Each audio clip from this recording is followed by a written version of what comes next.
क्या पाकिस्तान ने भारत को मारने के लिए सारी मदद चाइना से ली थी?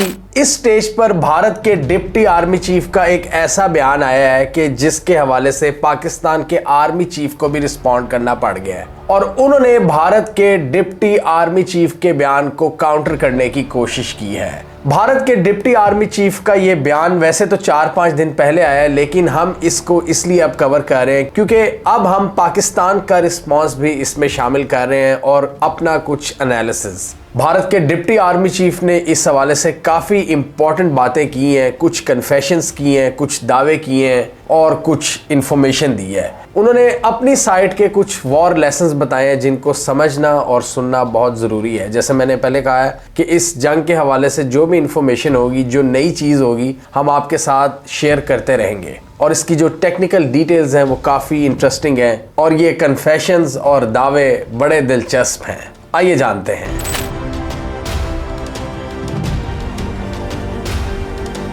तो भारत के जो deputy chief of army staff हैं लेफ्टिनेंट जनरल राहुल सिंह, वो एक कॉन्फ्रेंस से खिताब कर रहे थे जिसका नाम था न्यू एज मिलिट्री टेक्नोलॉजीज।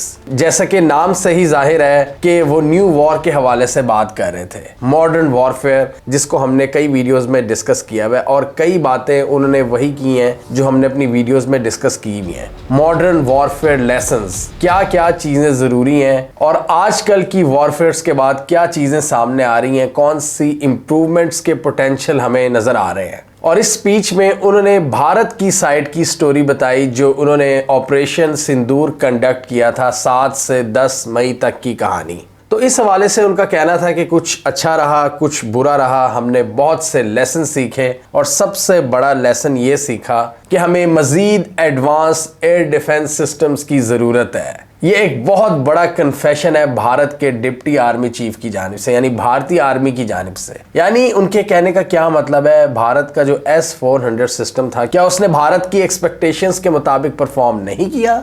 तो सबसे पहले तो उन्होंने बताया कि ऑपरेशन सिंदूर जब हमने कंडक्ट किया, जो उसका इनिशियल फेज था, हमने दहशतगर्दी के अड्डों को निशाना बनाया, हमने पाकिस्तान के किसी सिविल और मिलिट्री इंफ्रास्ट्रक्चर को निशाना नहीं बनाया। इसके बाद पाकिस्तान ने यह फैसला किया कि हमने चूंकि हिसाब बराबर करना है तो उन्होंने हमारी मिलिट्री इंस्टॉलेशंस पर हमला करना शुरू कर दिया। जी हाँ, ये उन्होंने क्लियर कट कहा और आगे भी जो जो बातें उन्होंने कही हैं वो बड़ी हैरान कुन है। मतलब वो आपको स्केल बताती हैं पाकिस्तानी हमले का। वो कहते हैं कि हमारी पॉपुलेशन को टारगेट नहीं किया गया, पॉपुलेशन सेंटर्स उनको निशाना नहीं बनाया गया, लेकिन फ्यूचर में ऐसा हो सकता है। फ्यूचर में अगर एस्केलेशन नेक्स्ट लेवल तक चली जाती है तो हर तरह की पॉसिबिलिटी को हमें सामने रखना चाहिए और हमें बेहतर एयर डिफेंस सिस्टम्स की ज़रूरत है। वो कहते हैं कि इस जंग में एक नई चीज़ सामने आई है कि 1 बॉर्डर 2 एडवर्सरीज। फिर वो कहते हैं कि 4 एक्चुअली 3, यानी पाकिस्तान, चाइना और तुर्की। उन्होंने कहा कि इस जंग में हमारा मुकाबला सिर्फ पाकिस्तान से नहीं था,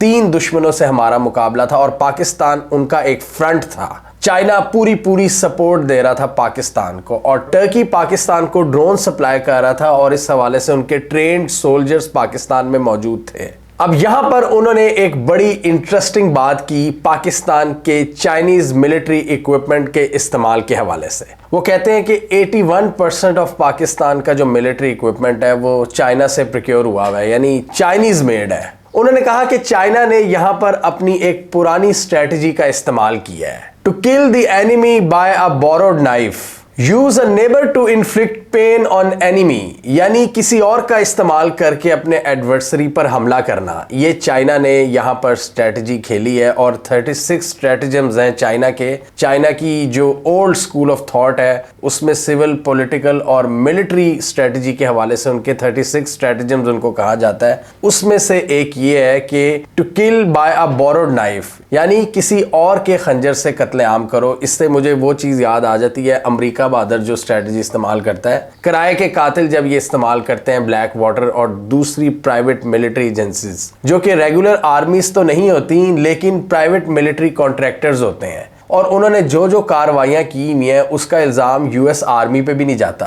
उन्होंने पाकिस्तान में, अफगानिस्तान में, इराक में वो कार्रवाइयाँ की हुई हैं कि इंसान देखकर हैरान हो जाए और ब्रूटल किस्म के वो हर हद पार कर जाते हैं, लेकिन लीगली अमेरिका पर कोई उंगली नहीं उठती। ना अमेरिका के रेगुलर सोल्जर्स उसमें इन्वॉल्व होते हैं, ना CIA, ना पेंटागन, कोई भी नहीं, प्राइवेट मिलिट्री कॉन्ट्रैक्टर्स। तो ये चीज़ हमने अमेरिका के हाथ तो होती हुई देखी हुई है, मतलब उनकी स्ट्रेटजी में। लेकिन भारत के मुताबिक यहाँ पर चाइना ने पाकिस्तान को इस्तेमाल किया है to kill with a borrowed knife, यानी किराए के खंजर से आप अपने दुश्मन का कत्ल करते हो किराए के कातिल के जरिए। कनिंग और डिसेप्शन की एक स्ट्रेटजी जो कि एक आर्ट ऑफ वॉर है। और फिर उन्होंने मजीद अपने नैरेटिव को फोर्टिफाई करने की कोशिश की। वो कहते हैं कि चाइना वहां पर पाकिस्तान को एक लाइव लेबोरेटरी के तौर पर टेस्ट कर रहा था, यानी अपने सारे वेपन सिस्टम्स को पाकिस्तान के जरिए वो इस्तेमाल कर रहे थे और उनका रिजल्ट्स जांच रहे थे। भारत पूरी दुनिया को यही शो कराता है कि हम पाकिस्तान की इज्जत नहीं करते, मतलब पाकिस्तान को इन्होंने यहाँ पे ये जाहिर कराने की कोशिश की है कि किराए का कातिल था पाकिस्तान चाइनीज की तरफ से।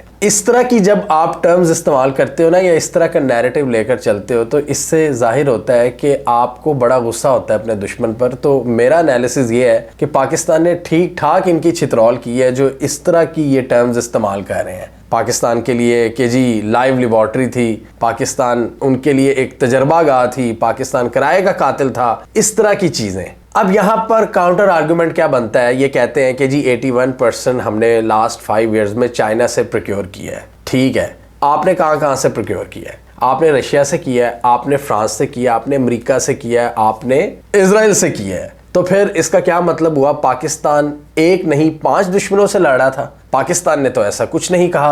आपके air defence systems Russian made थे, आपके जो तैयारे थे वो फ्रेंच मेड थे, आपके ड्रोन्स इजरायलीज थे, और आपका पूरा सैटेलाइट सिस्टम जो आपने अमेरिका बहादुर से मुआहदा किया हुआ है, तो आप फिर वो उस तरह के रिजल्ट्स क्यों नहीं दे सके? सैटेलाइट सिस्टम के हवाले से उन्होंने कहा कि पाकिस्तान को सारी लाइव इंफॉर्मेशन थी, पाकिस्तान को हमारे सारे सिस्टम्स का पता था, ये उन्होंने खुद कन्फेस किया है। और उन्होंने कहा कि एक मौके पर जब DGMO लेवल पर टॉक्स चल रही थी सीज फायर के हवाले से, तो पाकिस्तान ने हमसे रिक्वेस्ट की कि हमें पता है कि आपका फलाना टारगेट इस वक्त मूवमेंट पे है, हमारी इस पर पूरी नजर है और हम आपसे रिक्वेस्ट करते हैं कि इसको लॉन्च ना किया जाए। वो कहते हैं कि चाइना अपनी स्पाई सैटेलाइट्स का इस्तेमाल करते हुए पाकिस्तान को रियल टाइम इंफॉर्मेशन प्रोवाइड कर रहा था, और पाकिस्तान ये जान चुका था कि हमारी साइड से एक इंपॉर्टेंट वेक्टर प्राइम्ड है और रेडी फॉर एक्शन है, जिसका पाकिस्तान ने पुल बैक करने को कहा। तो इस हवाले से भी उन्होंने कहा कि हमें बेहतर इंटीग्रेटेड सिस्टम्स की ज़रूरत है, और हमने यही बात तो कई वीडियोस में की हुई है कि भाई आपने जगह जगह से सामान उठाया हुआ है, आपकी इंटीग्रेशन ही इतनी फजूल है, पाकिस्तान को आप क्यों ब्लेम कर रहे हो? पाकिस्तान की तो ये बेहतरीन स्ट्रेटजी है कि हमने सारा जो इक्विपमेंट है वो एक जगह से प्रोक्योर किया हुआ है, इसीलिए उसकी इंटीग्रेशन बहुत ज़बरदस्त है। अब आप रशियंस, अमेरिकन और फ्रेंच सिस्टम्स के दरमियान इंटीग्रेशन नहीं क्रिएट कर सके, तो इसमें हमारी क्या गलती है? आप कह रहे हो कि आपको 3 दुश्मनों का सामना था, पाकिस्तान, चाइना और तुर्की। इस लॉजिक के हवाले से पाकिस्तान को तो फिर 5 दुश्मनों का सामना था, और अगर आप अपने सिस्टम्स की इंटीग्रेशन बेहतर नहीं कर सके तो ये तो आपका फेलियर है कि आपने जहां जहां से सिस्टम्स प्रोक्योर किए हुए थे आप उनको इंटीग्रेट ही नहीं कर सके। तो ये किसका फेलियर बनता है? ये आपका फेलियर बनता है। और बहुत सी प्रोक्योरमेंट के हवाले से वो सरकार पर तनकीद कर रहे थे। ये हमने बड़ा देखा है पिछले दिनों कि इनकी आर्मी के जो चीफ हैं, चाहे एयर चीफ हों चाहे आर्मी चीफ हों, ये हल्की फुल्की तनकीद करते रहते हैं कि हमें टाइम पर सामान नहीं मिला। पहले मोदी साहब कहते थे कि हमारे पास राफेल होने चाहिए, इस दफा राफेल थे, लेकिन रिजल्ट क्या मिला? तो टाइमली प्रोक्योरमेंट के हवाले से भी इन्होंने अपना रोना जाहिर किया वहां पर कि जी हमें टाइम पे इक्विपमेंट नहीं मिला, बहुत सा इक्विपमेंट जो बेहतर होना चाहिए था। फिर एयर डिफेंस सिस्टम के हवाले से बात की कि हमारा एयर डिफेंस सिस्टम बेहतर होना चाहिए था। पाकिस्तान के ड्रोन्स दंदनाते रहे तुर्की की सपोर्ट के साथ, जबकि हमने देखा कि किस तरह इजरायलीज ड्रोन्स पाकिस्तान में भी दंदनाते फेर रहे थे और इंडियंस को डायरेक्ट सपोर्ट हासिल थी इजरायलीज की। और यहाँ पर उन्होंने इजराइल के एयर डिफेंस सिस्टम को मेंशन करते हुए कहा कि हमें इजराइल वाली लग्जरी नहीं है, उनके पास आयरन डॉम है और दूसरे एयर डिफेंस सिस्टम्स है अमेरिकन मेड, वो एक छोटा कंट्री है और उनके पास वो रिसोर्सेज हैं, लेकिन हम एक बहुत बड़ा कंट्री है, हमारे पास उस लेवल के रिसोर्सेज नहीं है। ये इन्होंने खुद कन्फेस किया कि हमारा एयर डिफेंस सिस्टम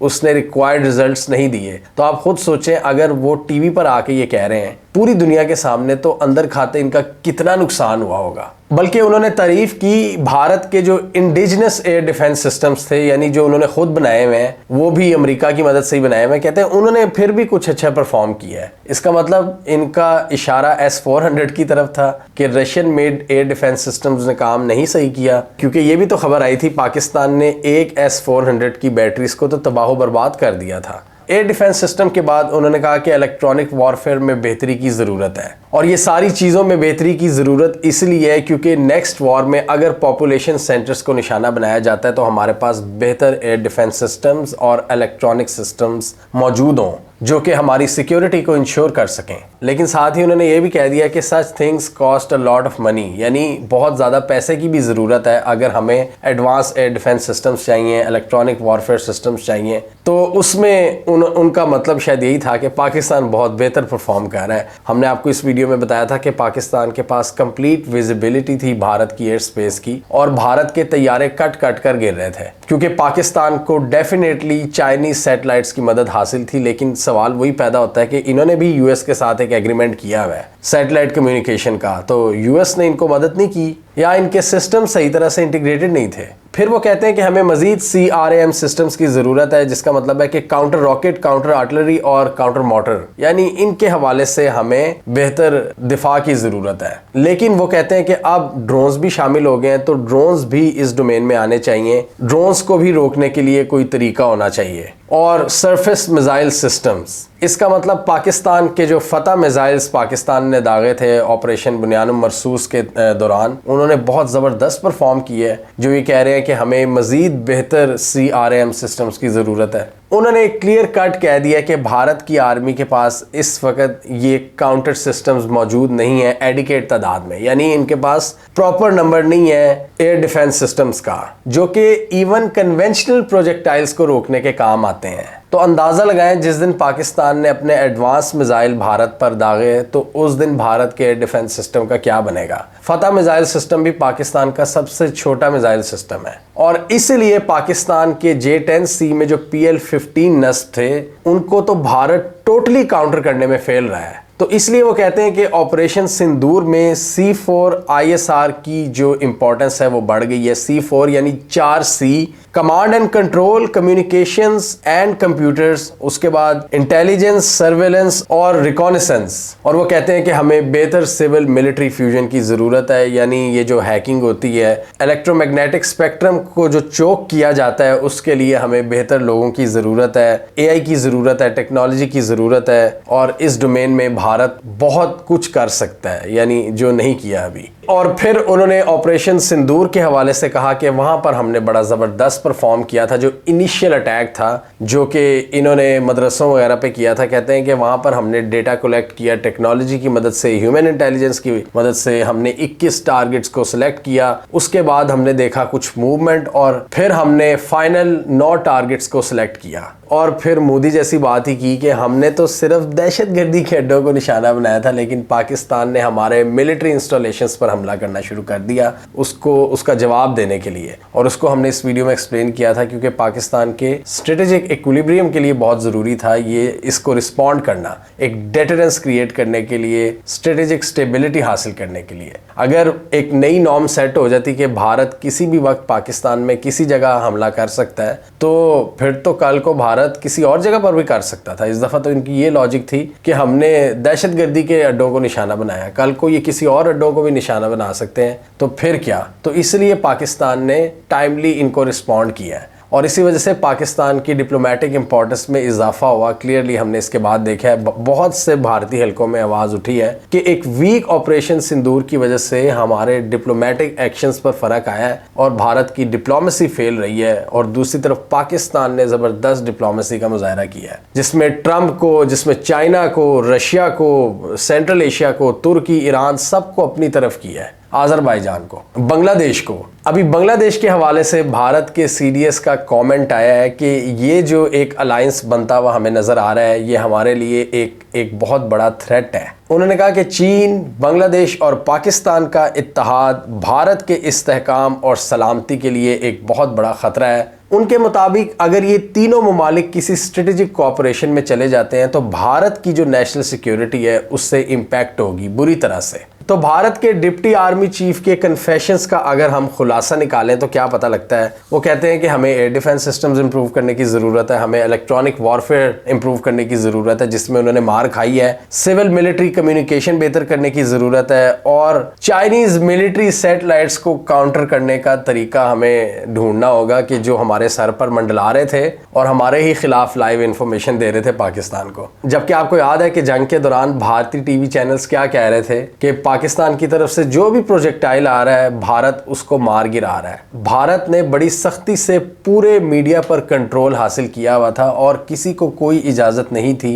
डिजिटली या इलेक्ट्रॉनिकली कि कोई भी चीज़ बाहर निकले। मेन स्ट्रीम मीडिया वगैरह के जरिए सारा कंट्रोल था। पाकिस्तान में तो फिर भी कोई फुटेज वगैरह आ गई थी कि जी नूर खान एयरबेस पर अटैक हुआ है या फलानी जगह पर। भारत में ये अलाउड नहीं था। भारत ने टोटल नैरेटिव को अपने अंदर कंट्रोल किया हुआ था, इसलिए उन्होंने पाकिस्तानी चैनल्स को भी बैन किया था जंग के दौरान। तो खुद उनके डिप्टी आर्मी चीफ ने कह दिया है कि हमारे एयर डिफेंस सिस्टम्स ने अच्छा परफॉर्म नहीं किया और हमें बेहतर सिस्टम्स की ज़रूरत है। हमें ये फिगर आउट करने की ज़रूरत है कि पाकिस्तान और चाइना के इस इत्तेहाद को किस तरह काउंटर किया जाएगा। वो पाकिस्तान की भारत के अंदर इस लेवल की इंटेलिजेंस आउटरीच से बहुत ज़्यादा शॉक नज़र आए, जिसको हम C4 ISR कहते हैं, यानी command and control, communications, computers, intelligence, surveillance. इन सब चीज़ों में पाकिस्तान बहुत बेहतर परफॉर्म कर रहा था। एक बात तो भारत को दाद देनी पड़ेगी कि वो बड़ा ऑनेस्टली इस कन्वर्सेशन को अब शुरू कर रहे हैं और पूरी दुनिया के मीडिया के सामने कन्फेस कर रहे हैं कि ये गलतियां हुई हैं हमारे से।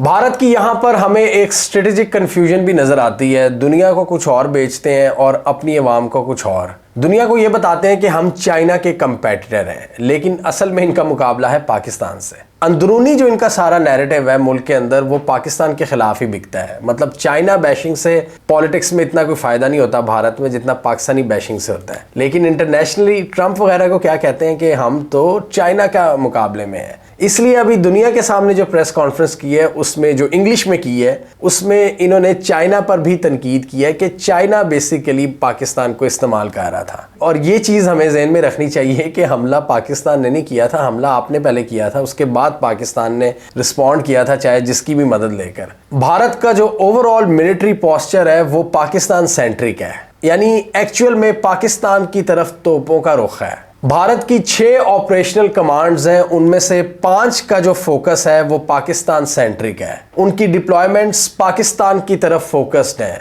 भारत की जो ज़्यादातर मिलिट्री ऑपरेशनल कमांड्स हैं। और ये भी इनका एक फेक नैरेटिव है कि चाइना पाकिस्तान को इस्तेमाल कर रहा था। एक्चुअल में ये पाकिस्तान की मिलिट्री थी जो भारत को मार रही थी, चाइनीज़ मिलिट्री इक्विपमेंट का इस्तेमाल करके, बिल्कुल उसी तरह जिस तरह इनके पास फ्रेंच, रशियन और अमेरिकन सिस्टम्स थे, इजरायली सिस्टम्स थे। अब इनकी आर्मी उसको अच्छा इस्तेमाल नहीं कर सकी तो इसका ये मतलब नहीं है कि आप पाकिस्तान आर्मी को अंडरमाइन करना शुरू कर दें। पाकिस्तान आर्मी भी अपने मुल्क के अंदर बहुत सा ऐसा इक्विपमेंट बनाती है जो बड़ा ज़बरदस्त है। JF-17 थंडर उसकी एक मिसाल है। बहुत से जो आर्टिलरी है, मोटर्स हैं, मिसाइल सिस्टम्स हैं, वो पाकिस्तान के अंदर बनते हैं। ये पाकिस्तान ने बड़े अरसे से एक कैपेबिलिटी हासिल की हुई है। एक न्यूक्लियर कमांड इसकी एग्जांपल है, जो आपके पूरा न्यूक्लियर वेपन सिस्टम है वो पाकिस्तान का इंडिजिनस है, पाकिस्तान ने खुद बनाया हुआ है। तो ये पाकिस्तान की वॉर सक्सेस को अंडरमाइन करने की एफर्ट है। ये क्लियर कट एक जेलसी है भारत की तरफ से कि जी चाइना पर नाम लगा दो कि चाइना कर रहा था सब कुछ। चाइना का मिलिट्री इक्विपमेंट कहीं ना कहीं ज़रूर इस्तेमाल हुआ होगा, जैसा कि J-10C हैं, लेकिन उनको चलाने वाले, उनको ऑपरेट करने वाले, कंट्रोल टावर्स में लोग बैठे हुए, फाइटर पायलट्स, ये सारे कौन थे? ये सारे पाकिस्तानी थे। और इसी चीज़ का आर्मी चीफ ने भी जवाब दिया भारत को कि ये पाकिस्तान की अपनी कैपेबिलिटीज़ थी जिनके तहत हमने भारत को शिकस्त दी है। और इसी हवाले से उन्होंने भारत को एक बार फिर वार्न किया है कि अगर कोई एग्रेशन दिखाई गई फ्यूचर में तो उसका मुंह तोड़ जवाब दिया जाएगा। उन्होंने कहा कि अगर हमारे population centres, military installations, economic centres या पोर्ट्स को निशाना बनाया गया तो इसका जवाब बहुत तकलीफदेह होगा और भारत की सोच से कहीं ज़्यादा बढ़कर होगा। और पाकिस्तान के मुताबिक भारत ने ये जो अब नया बयानिया घड़ा है ये सिर्फ और सिर्फ अपनी शिकस्त से तवज्जो हटाने के लिए दी है और भारत इधर उधर की आएं बाएं शाएं कर रहा है। और अगर हम आजकल भारत के रवैये को भी देखें तो अभी तक वो इस सदमे से निकले नहीं हैं। अभी तक उनके जो स्ट्रेटेजिक हल्के हैं वो ऑपरेशन सिंदूर का जिक्र करते रहते हैं। कभी वो कहते हैं हमने 2 F-16 भी गिराए, कभी कहते हैं 8 F-16 गिराए, कभी वो कहते हैं कि हमारे जो राफेल थे वो गिरे थे, कभी कहते हैं कि तादाद ज़रूरी नहीं है, कभी कहते हैं कि जी हमने फेक राफेल खुद ही गिराए थे, पाकिस्तान को एक फेक इंप्रेशन दिया था, एक फेक सेंस ऑफ विक्ट्री दी थी पाकिस्तान को। तो अभी तक उनके जो स्ट्रेटेजिक हल्के हैं वहाँ से अजीबोगरीब बयानात आते रहते हैं। हर दिन एक नई लॉजिक होती है कि जी हमने ये किया, हमने वो किया, हमने ये कुछ किया, पाकिस्तान ने ये झूठ बोला, हमने ये कामयाबी हासिल की। उस वक्त हमने देखा भारत का जो सारा पोस्चर था वो भी हमारे सामने था।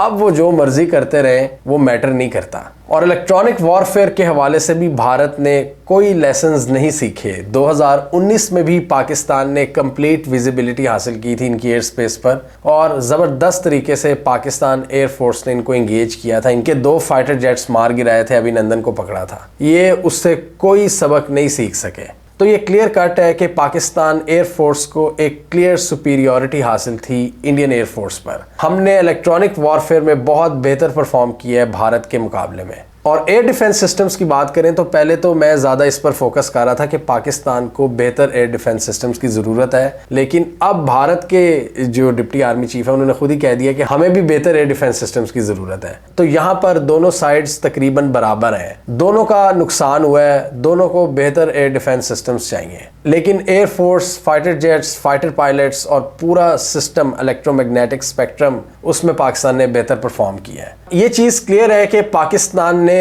अपने बल पर भारत को इस जंग में हराया है। जिस तरह भारत के पास दूसरे ममालिक का सामान था, पाकिस्तान के पास ज़्यादातर सामान चाइनीज़ था। सिर्फ फ़र्क ये था कि पाकिस्तान ने उनको बेहतर इस्तेमाल किया है। पाकिस्तान के अंदर बेहतर ऑपरेटर्स थे, बेहतर मिलिट्री पर्सनल थे, प्रोफेशनल सोल्जर्स थे जिन्होंने एक डिफरेंस क्रिएट किया है। जब भारत के सोल्जर्स वो नहीं कर सके, चाहे वो एयरफोर्स के हों, चाहे वो साइबर डोमेन के हों, चाहे वो आर्मी के हों, उन्होंने हर जगह पर मार खाई है। तो उनको ये सारी चीज़ें अपनी आर्मी से पूछनी चाहिए और अपनी हुकूमत पर जो ब्लेम डालने की कोशिश कर रहे हैं उससे पहले उन्हें अपने इदारे के अंदर देखना होगा कि उनके क्या फेलियर सामने आए हैं। आप कहते हैं कि पाकिस्तान चाइना की हेल्प कर रहा है कि कॉन्फ्लिक्ट को LAC से LOC पर लेके जा रहा है। ये बिल्कुल गलत बात है, क्योंकि जब भारत और चाइना हिमालय के पहाड़ों पर लड़ रहे थे तो उस वक्त पाकिस्तान ने, बाजवा साहब ने भारत को एक ब्रीदिंग स्पेस दी थी 2021 में और LOC पर एग्रीमेंट कर लिया था। LOC यानी कश्मीर वाली साइड से भारत को सुकून मिला,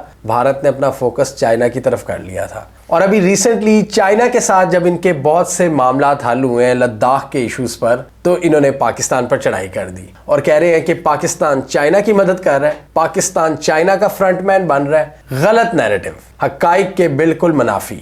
बहुत सी चीज़ों को इन्होंने दबे अल्फाज में कन्फेस किया है, लेकिन बहुत सी चीज़ों पर पर्दा डालने की कोशिश की है फेक नैरेटिव के ज़रिए। और पाकिस्तान से जो मार खाई है उसका मलबा चाइना पर डालना चाह रहे हैं, यानी ये शो कराना चाह रहे हैं कि हमने पाकिस्तान से मार नहीं खाई, हमने चाइना से मार खाई है। ये बेसिकली इनके नैरेटिव का लुब्बे लबाब था और बहुत सी गलतियां भी तस्लीम की हैं। हमें कमेंट सेक्शन में बताइए आपके ख्याल में आने वाले सालों में भारत अपनी इलेक्ट्रॉनिक वॉरफेयर को इम्प्रूव करेगा पाकिस्तान के खिलाफ, जिसमें पाकिस्तान ने कंप्लीट डोमिनेंस दिखाई है, और एयरफोर्स में कोई बैलेंस ऑफ पावर क्रिएट करेगा, या आपके ख्याल में फ्यूचर कॉन्फ्लिक्ट्स में भी इसी तरह भारत पाकिस्तान से मार खाता रहेगा इन डोमेन्स में जिनका भारत के डिप्टी आर्मी चीफ ने डिस्कस किया है? आप क्या समझते हैं? कमेंट कीजिए। इसके अलावा हमारा YouTube चैनल सब्सक्राइब कर लो, साथ ही वो बेल आइकॉन भी दबा लें ताकि वो स्टोरीज दुनिया भर से पाकिस्तान से जिनकी मेन स्ट्रीम मीडिया पर प्रॉपर कवरेज नहीं होती हमारे प्लेटफॉर्म के थ्रू आप तक टाइम पर पहुंच जाए।